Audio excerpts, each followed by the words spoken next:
22절부터 27절에 있는 말씀.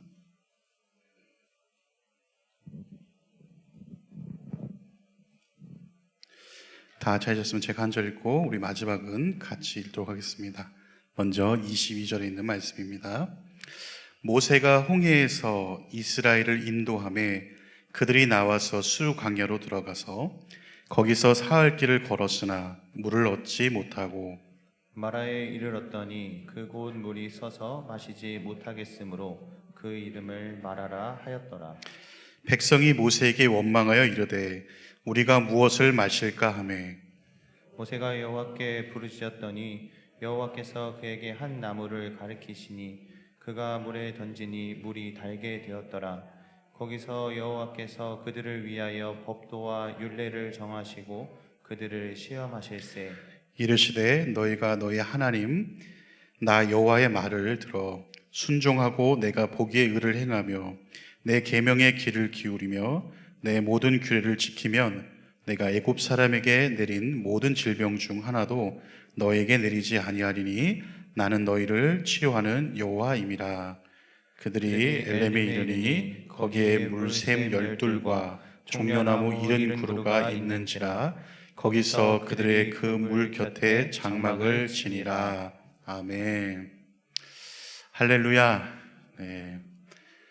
청명한 하늘과 오곡백가가 풍성한 이 가을에 우리 성도님들의 가정과 사업장, 직장, 학교에 하나님의 사랑과 은혜가 충만하시기를 주님의 이름으로 소망을 드립니다. 주일날 우리 광고를 통해서 이미 다 아셨겠지만 담임 목사님께서는 2022년 목회 계획을 위해서 이번 한 주 기도의 주간으로 시간을 보내시고 계십니다. 우리 모든 성도님들께서 우리 담임 목사님 영육간의 강건함과 또 이번 시간을 통해서 목회 계획을 잘 세우실 수 있도록 함께 기도해 주시면 감사하겠습니다. 또 하나는 성서적 내적 치유 세미나가 진행되고 있습니다. 강의를 하시는 우리 원로 목사님 그리고 사모님 많은 스태프들 참 수고를 많이 해주시는데요.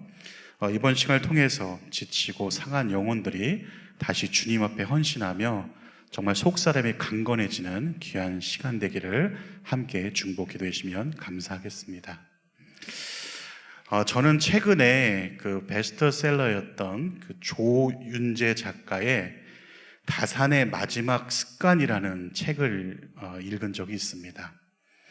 이 책의 이제 주된 내용을 보게 되면은 이 다산 정약용이 유배지로 가서 그 고난과 고통의 시간을 보내었지만 학문을 통해서 다시 한번 자신의 인생을 돌아보는 그런 여정을 책으로 담고 있는 그런 글입니다. 이 책의 한 대목을 보면 이렇습니다. 인생을 살다 보면 누구나 뜻하지 않는 고난을 만날 때가 있다. 그것이 사람이든지 환경이든지 어려운 것을 맞닥뜨릴 때가 있다. 그것이 인생이며 이러한 힘든 상황이 오면 마음의 고통을 겪고 마음을 흔들리게 되는데 이럴 때 마음을 잡을 수만 있다면 고난을 이겨낼 수 있고 마음을 잡을 수 없다면 흔들리고 무너지고 만다라는 내용이었습니다. 오늘 여러분 함께 읽은 이 출애굽의 여정들을 보면 이스라엘 백성들이 때로는 마음을 잡고 하나님 앞에서 순종하고 거룩한 삶을 맹세하지만 마음이 무너졌을 때는 하나님도 없고 지도자인 모세도 없이 원망과 불평을 하는 것을 우리가 볼 수가 있습니다. 이스라엘 백성들은 말씀을 통해서 알 수 있듯이 애굽 생활을 통해서 흙 이기기와 그 벽돌 굽기 그리고 농사 위에 여러 가지 험난하고 심한 노역의 고난의 시간들을 많이 보냈던 민족입니다. 힘든 노역으로 인해서 이스라엘 백성들의 탄식이 결국 하나님께 상달되어지고 이것을 통해서 하나님께서 옛적부터 약속하셨던 아브라함과 이삭과 야곱의 하나님께서 그 언약을 다시 한번 성취시키는 말씀으로 출애굽은 시작하는 것을 볼 수 있습니다. 그 목소리를 들으시고 하나님께서는 민족의 지도자 모세를 세우시고 애굽 전역에 첫 번째부터 10가지 재앙을 모세의 입술을 통해서 하나님께서 심판하시는 것을 볼 수 있습니다. 그러나 바로는 마음이 완약하고 강팍한 사람이라 첫 번째부터 9째가 재앙에 꿈쩍도 하지 않았습니다. 그렇지만 10가지 마지막 재앙인 이 장자의 죽음을 통해서 비로소 완약했던 그 강팍했던 바로의 마음도 무너지고 결국 출애굽하라는 그런 마음으로 이 모세와 백성들을 해방시킵니다. 그런데 애굽의 왕이었던 이 바로는 원래 마음이 강팍하고 완약한 자라 이 출애굽을 이야기하고 허락했지만은 결국 홍해까지 그 마병과 그 군사들 이끌고 무섭게 맹추격하는 것을 볼 수 있습니다. 그러나 홍해의 사건을 통해서 이스라엘 백성의 하나님은 결국엔 그것이 죽은 신이 아니요 살아계신 전능하신 하나님이라는 것을 우리에게 말씀해 주고 있는데요. 출애굽기 14장 30절부터 31절은 이렇게 말씀하고 있습니다. 우리 한번 같이 읽길 원합니다. 시작. 그날에 여호와께서 이같이 이스라엘을 애굽 사람의 손에서 구원하시매 이스라엘이 바닷가에서 애굽 사람들이 죽어 있는 것을 보았더라. 이스라엘이 여호와께서 애굽 사람들에게 행하신 여호와를 경외하며 여호와와 그의 종 모세를 믿었더라. 아멘. 이러한 하나님의 전능하신 그런 능력을 그냥 옛부터 들어온 것이 아니라 실제 그 당시에 눈으로 보고 직접 체험한 이스라엘 백성들이었습니다. 그러나 오늘 22절에는 홍해를 출발한 이스라엘 백성들이 물을 얻지 못해서 심한 어려움을 겪게 되는 그런 출발로 우리는 말씀을 볼 수 있습니다. 이것을 통해서 한 가지 확실한 것은 하나님께서 이스라엘 백성들과 함께 하시지만 그 여정이 결코 순탄하거나 아름다운 길이 아니었다는 것을 우리는 말씀을 통해서 알 수가 있습니다. 그렇다면 오늘 말씀을 통해서 이 고난과 결핍의 환경인 이 광야 생활 속에서 우리에게 말씀하시는 이 회복의 법칙은 과연 무엇일까요? 저는 오늘 이 밤에 여러분과 두 가지를 놓고 같이 회복의 법칙이 무엇인지 알기 원합니다. 첫 번째는 믿음으로 바라보는 마음을 회복하라입니다. 한번 같이 따라해 볼까요? 믿음으로 바라보는 마음을 회복하라. 네, 22절에 보면 사흘길을 걸었으나 라는 말씀이 나옵니다. 많은 구약학자들이 이 사흘길을 과연 오늘날로 환산을 하면 얼마를 좀 잴 수 있을까 해봤더니 약 55km에서 60km 정도로 갈 수 있는 거리였습니다. 이들은 낮에는 덥고 이 밤에는 추운 광야길을 이 55km에서 60km를 지금 사흘 밤낮을 쉬지 않고 달려왔습니다. 아무래도 육체적인 한계에 부닥쳤을 것이고 남녀노소뿐만 아니라 가축들도 많이 지쳐있는 상태라고 보시면 되겠습니다. 오늘 이 말씀을 통해서 하나님께서 분명히 인도하시는 광야가 참 아름답고 늘 좋은 것만 있으면 좋겠지만은 결코 그렇지 않다는 것을 오늘 우리들에게 말씀으로 보여주고 있는 것을 볼 수 있습니다. 하나님의 자녀들도 때로는 세상에 살면서 때때로 고난당하고 능욕을 당하기도 합니다. 성경의 많은 인물들을 보게 되면은 하나님과 함께한 사람들을 보면 너무나 많은 고난과 고통 속에서 있었지만 결코 그들이 하나님을 배반하지 않았던 가장 큰 이유는 살아계신 하나님, 나와 함께 하신 하나님, 어제도 오늘도 내일도 전능하신 그 하나님, 나와 함께 하신 하나님을 믿는 믿음에서 오는 그런 믿음의 표현을 했기 때문입니다.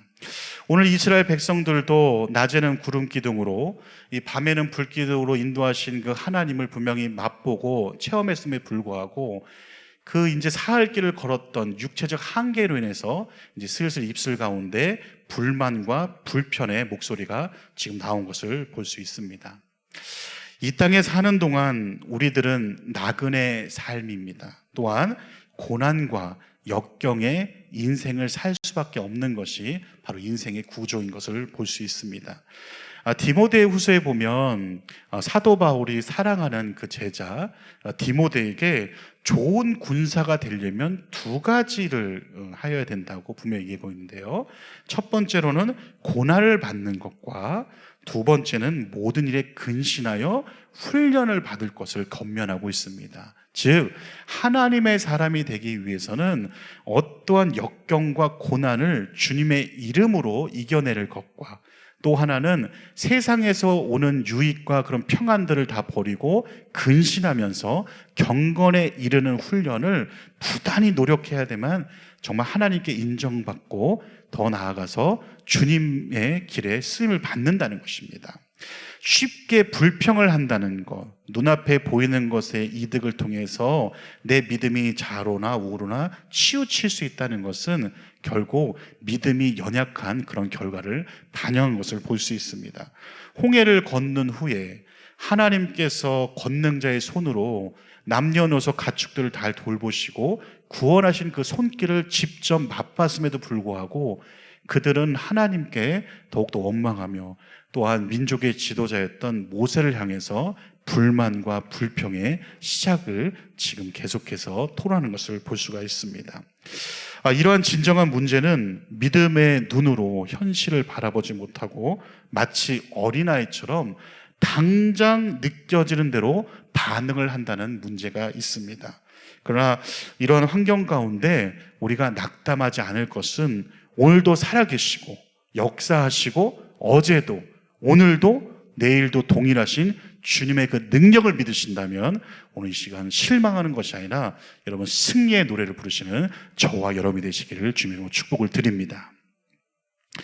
이렇게 불만과 불평이 쌓였던 그 시간, 이제 모세는 하나님의 인도에 따라 이스라엘 백성들을 한 지역에 이렇게 지나가게 합니다.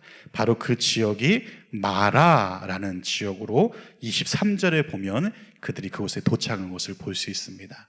근데 마라는 여러분 해석하게도요, 이 마르라는 단어에서 유래된 것을 볼 수 있는데요. 이 마르라는 뜻은 좋은 단어가 아닙니다. 무슨 뜻이냐면 쓰다, 괴롭다, 근심하다라는 단어입니다.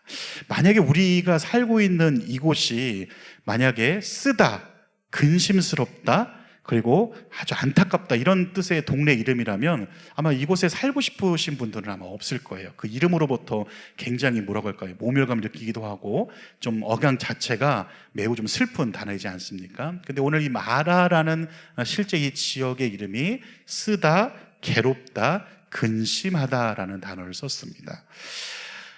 이 광야에서 사흘길을 걸었기 때문에 이스라엘 많은 백성들이 물을 발견했을 때는 굉장히 기뻤을 것입니다.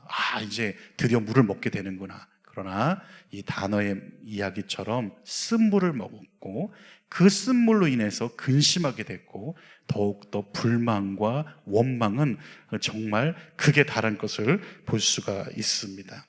이 마라라는 지역의 이름을 통해서 결국 이 땅은 저주받은 땅이고 결국에는 사람이 살 수 없는, 그리고 사람이 결국 마시지 못하는 그 물의 근원을 인도하신 것을 볼 수 있습니다.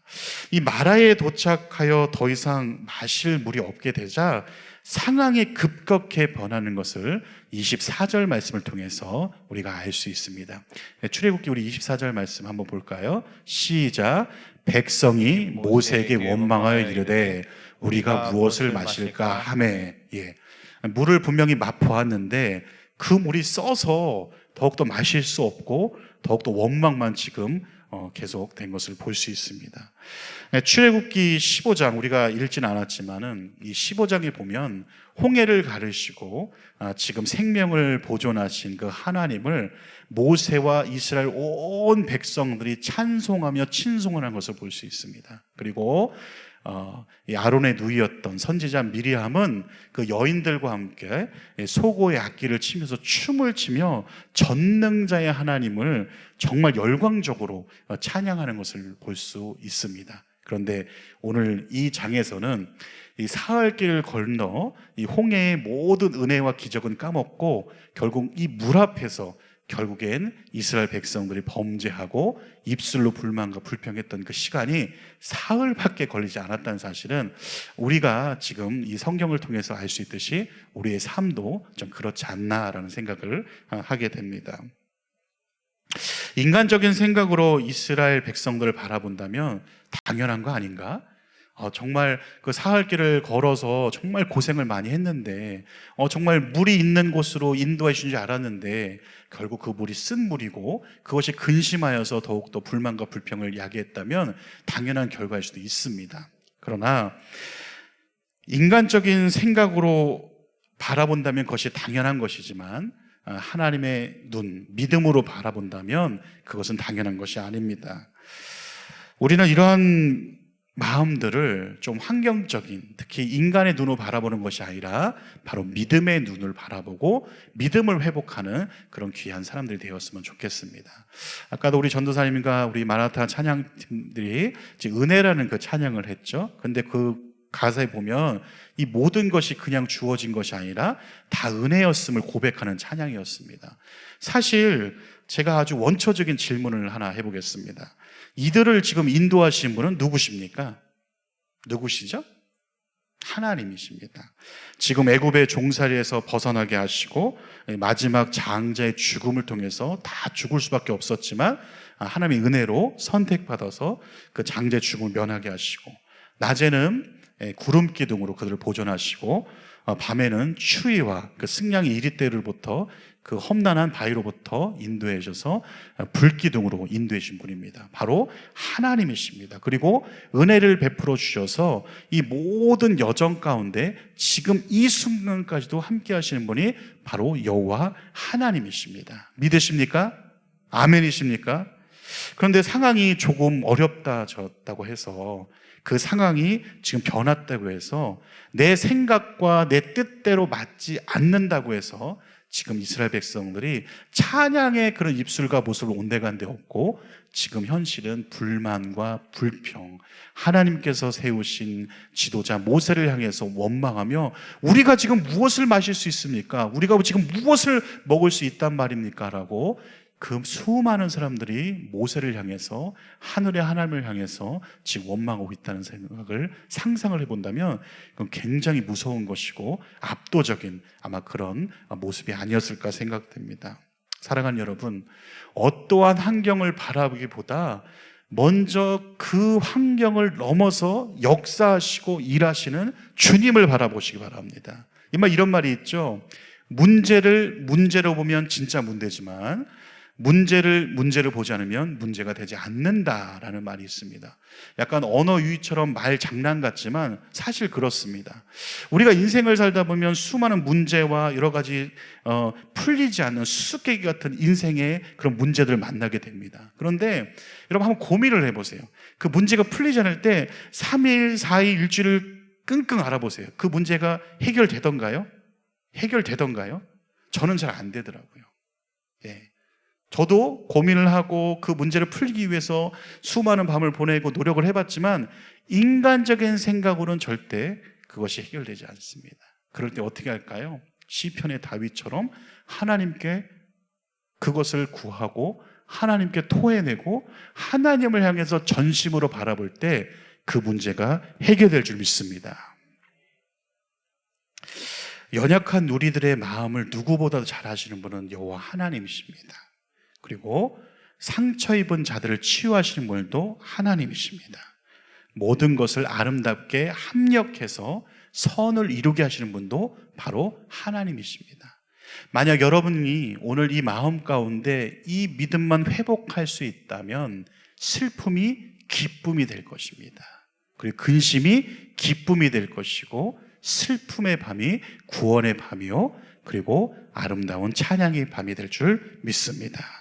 그렇다면 우리가 택할 수 있는 유일한 길은 과연 무엇일까요? 그것은 바로 여호와 하나님 한 분만을 선택하는 길임을 믿습니다. 그리고 지금 내가 당하는 고난도 하나님 계획 안에 그리고 하나님 시간표 안에 있음을 믿으시고 그 고난도 유익이라 하며 사도 바울이 그 험난하고 힘든 여정 것을 정말 기쁨으로 복음 가운데 받아들였던 것처럼 우리도 그런 성숙의 믿음의 사람들 되시기를 주님의 이름으로 축복을 드립니다. 히브리서 11장 6절은 이 믿음이 희미해져가는 우리들의 삶 속에서 이렇게 말씀하고 있는데요. 우리 같이 한번 읽어볼까요? 시작. 믿음이 없이는 하나님을 기쁘시게 하지 못하나니 하나님께 나아가는 자는 반드시 그가 계신 것과 또한 그가 자기를 찾는 자들에게 상 주심을 이심을 믿어야 할지니라. 아멘? 아멘입니까? 네.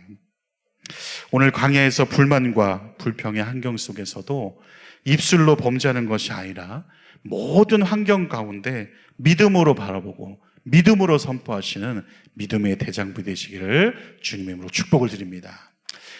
회복의 법칙 두 번째는 주님만 바라보는 마음을 회복하라입니다. 주님만 바라보는 마음을 회복하라. 우리 다시 한번 따라해 볼까요? 시작. 주님만 바라보는 마음을 회복하라.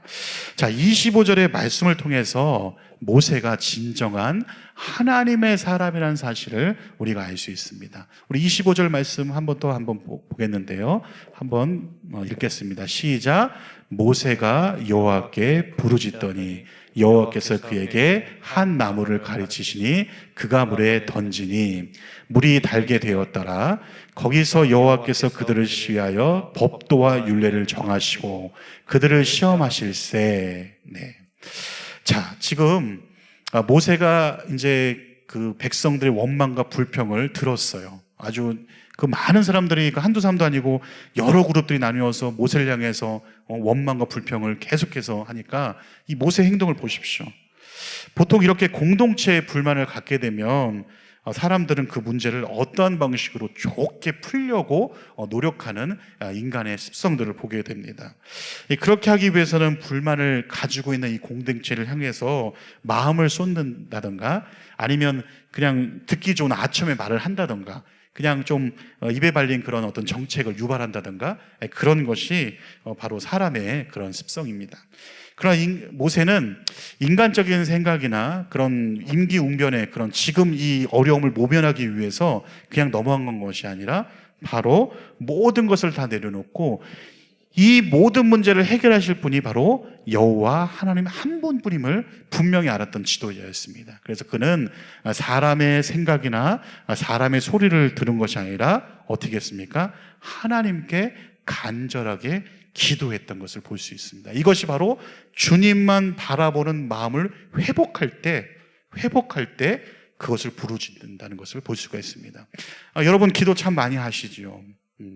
가정에서 하실 수도 있고요. 직장에서 때로 운전하시다가 아니면 운동하시다가 할 수도 있고 이 거룩한 성전에 나와서 부르짖으며 기도할 수 있습니다. 그런데 우리가 가만히 하나님께 간절하게 부르짖을 때 보십시오.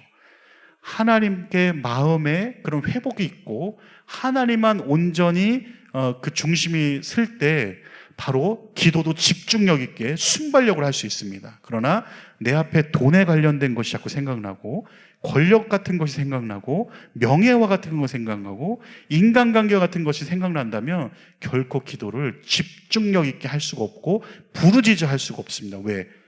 하나님 뒤편에 돈이 있고 권력이 있고 명예가 있기 때문에 하나님보다 더 우선순위가 되는 거기 때문에 오히려 돈을 더 부르짖고 명예를 더 부르짖고 권력을 부르짖는 것이지 하나님을 찾기는 매우 어렵습니다. 왜 그렇습니까?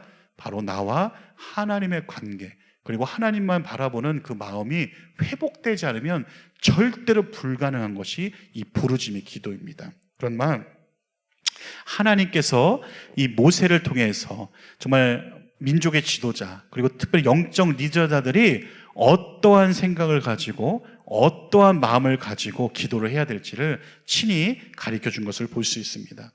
근데 참 재미있는 사실은 같은 환경인데 모세도 물이 급하지 않았겠습니까? 왜 목이 안 말랐겠어요? 같은 사람인데. 그런데 같은 환경에도 불구하고 어떤 한쪽은 불만과 원망을 먼저 쏟아내고 환경을 바라보면서 어떻게 할 거냐? 이 일을 어떻게 할 거야? 그러면서 책임론을 가는 사람이 있는가 하면 어떤 사람은 이 모든 문제를 해결해 줄 분은 바로 여호와 하나님이시니 내가 하나님께 간절히 부르짖고 간구해야 되겠다는 그런 그룹이 있는 것을 볼 수가 있습니다. 우리는 이 모세의 겸손함과 영적인 분별력이 있어야 될 줄 믿습니다. 음식이 없어서, 물이 없어서, 못 먹어서 기근이 아니라 기도가 없어서, 예배하는 사람이 없어서, 말씀을 듣는 사람이 없어서 영적인 기근을 살고 있는 이 시대에 우린 모세처럼 하늘의 하나님께 겸손하게 모두 무릎 꿇고 다시 한번 기도의 자리를 나아가야 될 줄 믿습니다. 25절에 보면 모세의 부르짖음을 들으시고 물이 달게 되는 역사를 행하시고 여호와께서 그들을 위해서 전제 조건을 내시는데 그것이 무엇이냐면 법도와 율례를 정하시고 시험을 행하셨다라는 말씀을 보게 됩니다. 특별히 25절에 있는 말씀 중에 중요한 단어가 나오는데요, 모세가 부르짖었다는 것 첫 번째고, 두 번째는 그들을 시험하실세라는 문장입니다. 이 그들을 시험하실세라는 말씀이 나오는데요, 구약 성경에 무려 36번이나 등장하는 그런 단어입니다. 이 시험이라는 이 단어는 어떤 사람이나 물건의 수준을 고난을 통해서 시험을 하는 것을 알 수 있습니다. 우리도 마찬가지지 않습니까? 평안하고 감사가 넘칠 때는 얼마든지 하나님을 찬양할 수 있습니다. 감사가 넘치고 정말 찬양하라 내 영혼아 하면서 얼마든지 주님을 찬양할 수 있습니다. 그러나 하나님께서 적절한 시간에 우리에게 고난을 주시는 이유는 그것이 진짜인지 가짜인지 구별한 것도 있겠지만, 더 하나 이 어려운 환경 속에서, 어려운 고난과 고통의 순간 속에서 오직 나만 바라볼 수 있느냐, 오직 나만 바라보고 나만 경배할 수 있느냐는 하나님의 기쁜 뜻이 있다는 사실을 우리는 깨달아야 할 줄 믿습니다. 이 말씀을 통해서, 말의 쓴물 사건을 통해서 하나님께서 이스라엘 백성들에게 신앙의 성숙한 사람들도 만들기 위한 연단의 과정이었다는 사실을 우리는 기억해야 될 줄 믿습니다. 사실 이스라엘 백성들이 출애굽한 것은 맞습니다. 그들이 해방을 맞이한 것을 보게 돼요. 몸은 비록 출애굽하였지만 이 당시까지만 해도 출애굽한 시간이 얼마 되지 않았기 때문에 그들의 생각과 그들의 모든 시스템이 바로 애굽화되었기 때문에 하나님은 이 고난과 고통의 시간을 통해서 바로 이 애굽화된 시스템을 하나님화되는 그 정화의 방법으로 이 고난과 고통의 시험의 문제들을 낸 것을 볼 수 있습니다.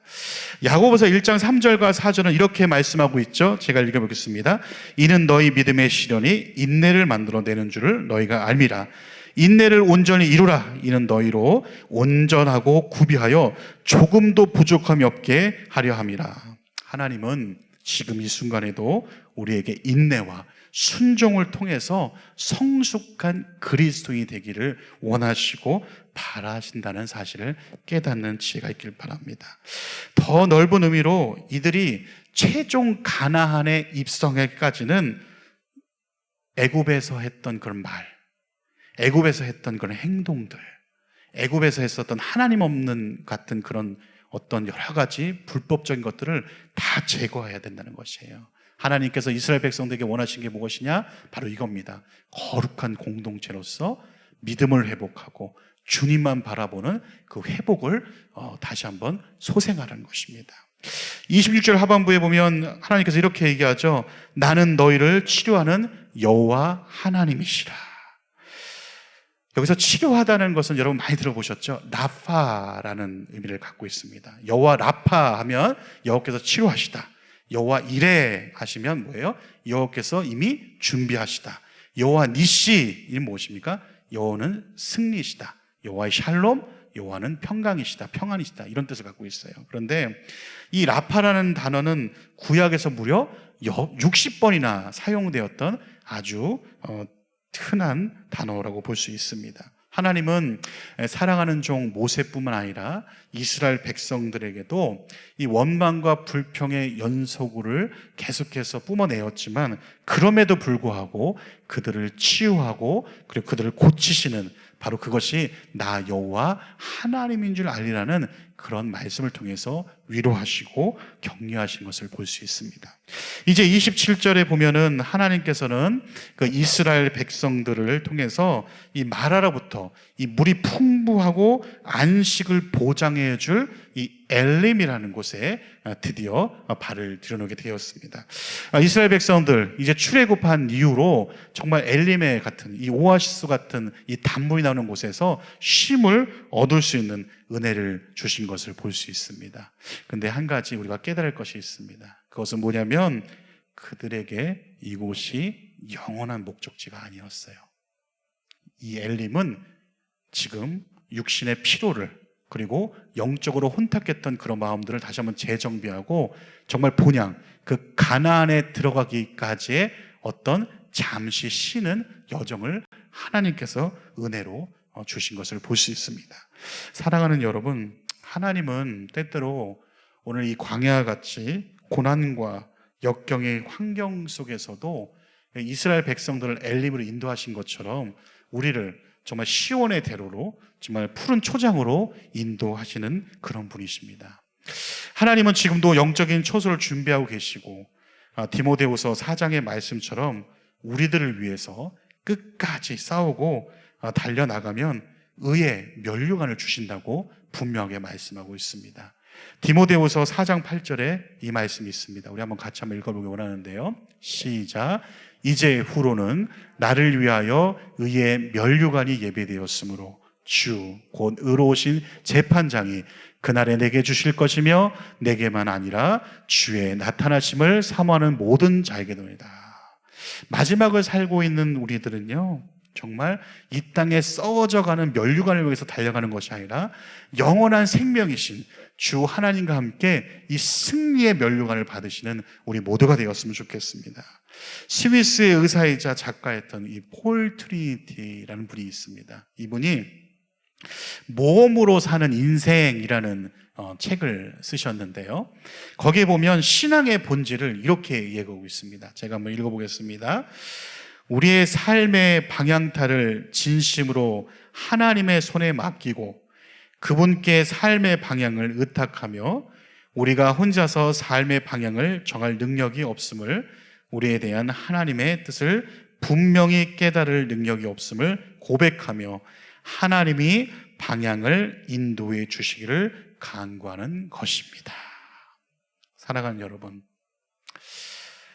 인간의 머리로 이해할 수 없고 어떠한 일이 일어날지 모르는 것이 바로 우리의 인생입니다. 근데 그 인생을, 그리고 또 신앙 여정을 우리가 가지고 있는 얄팍한 지식이나 지혜로 이해한다는 것은 말이 되지 않습니다. 오직 우리의 인생을 주관하시는 분은 바로 여호와 하나님이십니다. 오늘 15장에서 홍해를 갈르시고 정말 모세와 이스라엘 백성들이 그렇게 찬양하며 그 미리암과 그 여인들이 속으로 하나님께 경배드리는 때도 있었지만, 오늘 4일 밤낮을 걸어서 이 물이 없자 결국 육신의 그런 원망과 육신의 불만을 터뜨린 그런 인생의 여정들도 분명히 있습니다. 근데 한 가지 분명한 사실은 홍해를 갈릴 때도 하나님이 계셨다는 것이고, 마라를 인도하실 때도 하나님이 계셨다는 것이고, 엘림에 이르러서 정말 시원한 물과 달콤한 물과 그 종려나무 70그루 밑에서 쉼을 얻을 수 있는 그 시간도 하나님이 함께 하셨다는 사실입니다. 믿으십니까? 네. 우리의 인생 가운데 때로는 홍해와 같고, 때로는 마라와 같고, 때로는 엘림 같은 그런 인생의 여정 가운데서도 늘 하나님이 우리와 함께 하셨다는 사실을 이런 믿음으로 믿으시기 바랍니다. 오늘 이 말씀을 통해서 하나님 말씀에 순종하고 하나님의 계명을 잘 지킬 때 단물과 풍부한 물을 얻게 되지만, 반대의 경우는 완약한 그 바로의 마음을 우리도 행할 수가 있는 것입니다. 하나님께서 많은 기적과 이적을 바로에게 보여줌에도 불구하고 그 완약하고 강팍한 마음 때문에 하나님을 마지막까지 인정하지 않는 그 삶이 우리에게도 있다는 것이죠.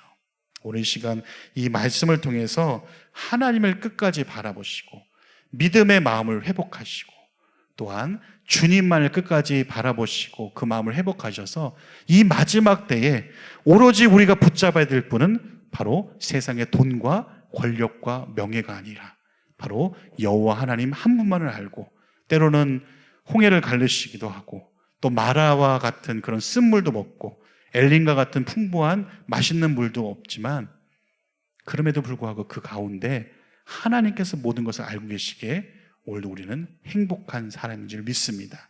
오늘 이 시간 이 믿음대로 그리고 소망을 따라서 이 구원의 여정을 끝까지 완주하시고 선한 길 다 싸고 나갈 때 마지막 의의 면류관을 쓰시는 저와 여러분이 되시기를 주님의 이름으로 축복을 드립니다. 함께 기도하시겠습니다.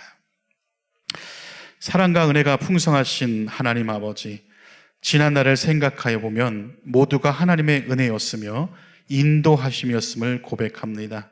우리의 삶 가운데